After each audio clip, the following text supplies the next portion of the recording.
আসসালামু আলাইকুম। বাংলাদেশে আমাদের এই মুহূর্তে অন্তর্বর্তী সরকারের নেতৃত্বে বেশ কিছু গুরুত্বপূর্ণ সংস্কার চলছে।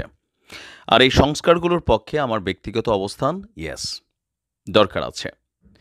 বাংলাদেশ নামক রাষ্ট্রে আমাদের বিভিন্ন গুরুত্বপূর্ণ দায়িত্বশীল ব্যক্তিরা আছেন চেয়ারে, কাগজে কলমে। কিন্তু যখন কোনো সরকার ক্ষমতায় বসে, সেই ব্যক্তিরা তাদের যে ক্ষমতা সেটা আসলে প্রয়োগ করতে পারে না। এটার বেশ কিছু কারণ আছে যে মানে সংবিধানের আলোকে কিছু, কিছু জায়গায় প্রধানমন্ত্রী, রাষ্ট্রপতি, প্রধান বিচারপতি এরকম বিভিন্ন কি পয়েন্টগুলোতে এত পরিমাণ ক্ষমতা কানেক্টেড হয়ে আছে যে বাকি সেক্টরগুলোতে তারা বিশাল ধরনের একটা প্রভাব বিস্তার করতে পারেন।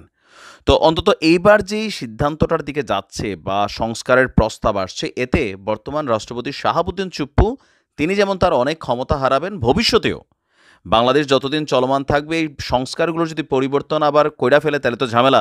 আর যদি না করে তাহলে সুন্দর একটা সিস্টেম তৈরি হবে। রাষ্ট্রপতিরা অনেক দিক থেকে তাদের ক্ষমতা হারাবেন, যেটা জরুরি আছে বলে আমিও মনে করি। তো কি সেই সংস্কার প্রস্তাব যার মাধ্যমে চুপ্পুকে দিয়ে হয়তো শুরু হবে, আস্তে আস্তে পরবর্তী সরকারগুলোতেও রাষ্ট্রপতির এই ক্ষমতাগুলো ওই সকল রাষ্ট্রপতিরও হারাতে পারেন। আমরা যদি দেখি যে আপনার প্রধান বিচারপতি নিয়োগের একক ক্ষমতা এই মুহূর্তে রাষ্ট্রপতির হাতে।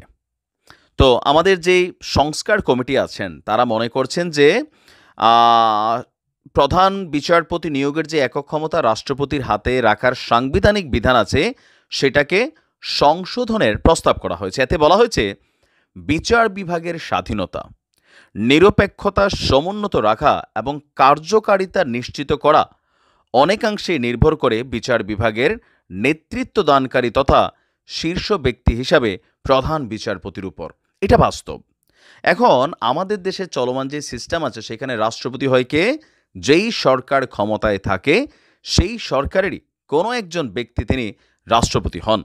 আর রাষ্ট্রপতির হাতে কার্যত অনেক ক্ষমতা থাকলেও তিনি আবার কন্ট্রোল হন পরোক্ষভাবে প্রধানমন্ত্রী কর্তৃক। প্রধান বিচারপতি কে হবে? রাষ্ট্রপতির হাতে ক্ষমতা থাকলেও কোথাও না কোথাও এই সিদ্ধান্তগুলো দলের পক্ষ থেকে আসে। আর যখন প্রধান বিচারপতি কোনো দলের হয়ে বসেন, ওই দল সাপোর্টিং মনার হয়ে বসেন, স্বাভাবিকভাবে পুরা সিস্টেম ক্র্যাক হয়, মানুষ ন্যায় বিচার পায় না, অন্যায়কারীরা, দোষীরা ওই সময়টাতে আসলে তারা ফটাফট করে জেল থেকে বের হয়ে যায়, অপরাধগুলো ক্ষমা হয়ে যায়, অথবা রাষ্ট্রপতি নিজেও অনেক সময় ক্ষমা করে দেন। আর যার কারণে বিচার বিভাগ তাদের যেই কি বলা হয় যে পারফরমেন্স করার ইস্যু থাকে সেটা কিন্তু করতে পারে না, কারণ দিন শেষে প্রধান বিচারপতির একটা ফোনে অথবা তার হস্তক্ষেপে অনেক সিদ্ধান্ত বা রায় বদলে যাওয়ার সম্ভাবনা থাকে। এই বাস্তবতার আংশিক প্রতিফলন দেখা যায় বিদ্যমান সংবিধানের ৪৮-৩ যে অনুচ্ছেদ আছে সেখানে।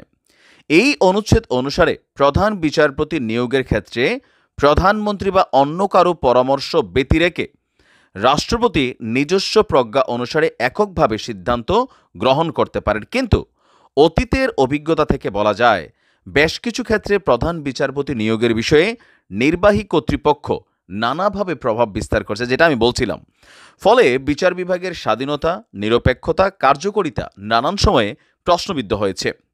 কমিশন মনে করছে প্রধান বিচারপতির নিয়োগকে নির্বাহী কর্তৃপক্ষের প্রভাবমুক্ত করার লক্ষ্যে সংবিধানে এই মুহূর্তে এই মর্মে বিধান থাকা প্রয়োজন যে রাষ্ট্রপতি আপিল বিভাগের কর্মে প্রবীণতম বিচারককেই প্রধান বিচারপতি নিয়োগ করবেন। অর্থাৎ প্রধান বিচারপতি নিয়োগের ক্ষেত্রে রাষ্ট্রপতির একক স্বেচ্ছাধীন ক্ষমতা প্রয়োগ বা অন্য কোনো বিকল্প পদ্ধতি রাখা যাবে না। এটা গোড়া একটা ওয়ে।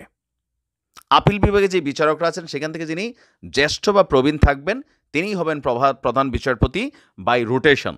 কিন্তু সেইটার বিপরীতে এই দেশে এখন যেগুলো হচ্ছে, ওই যে রাষ্ট্রপতি, আমি যে কথাগুলো বলছি একটু আগে ভিডিওর প্রথমে, এই জিনিসটাই হচ্ছে আর যেটা সংস্কারের মধ্যে উঠে এসেছে।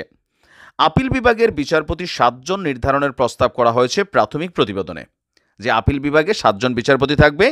বিচার বিভাগীয় এবং অন্যান্য দায়িত্ব সুষ্ঠুভাবে পালনের ক্ষেত্রে সুপ্রিম কোর্টে বিচারকের সংখ্যা একটি গুরুত্বপূর্ণ বিষয়। তাই সংবিধানের ৯৪-১ অনুচ্ছেদে পরিবর্তনের সুপারিশ করা হয়েছে। বলা হয়েছে যে আপিল বিভাগে বিচারকের ন্যূনতম সংখ্যা হবে ৭ এবং প্রধান বিচারপতির প্রয়োজনীয়তা অনুযায়ী তার বেশি বিচারক নিয়োগ করা হবে। আর আরও বলা হয়েছে প্রধান বিচারপতির প্রয়োজনীয়তা অনুসারে প্রয়োজনীয় সংখ্যক বিচারক সময়ে সময়ে হাইকোর্ট বিভাগেও নিয়োগ করা হবে। আর এখানে আরও বিভিন্ন রকম মন্তব্য তারা নিয়েছেন, তবে রাষ্ট্রপতির হাতে যে ইস্যুটা আছে আমি মনে করি এটা খুবই গুরুত্বপূর্ণ। যে কোনো একটা দেশের নাগরিকরা একটা স্বাধীন রাষ্ট্রের ফিল তখনই পান যখন মিনিমাম দুইটা সেক্টর কাজ করে। এক হচ্ছে আইন শৃঙ্খলা বাহিনী। আমরা যে সকল দেশে বসবাস করি, এই দেশে আমরা বিদেশি হিসেবে আইনের যতটুকু সুযোগ পাই, একজন এই দেশের মানুষ সমান সুযোগ পায়। এখানে সে এমপির ছেলে, মন্ত্রীর ছেলে, আমি বিদেশি বা আমি সাধারণ মানুষ, এগুলোর কিন্তু কোনো পার্থক্য নাই। পুলিশের কাছেও নাই, আদালতের কাছেও নাই।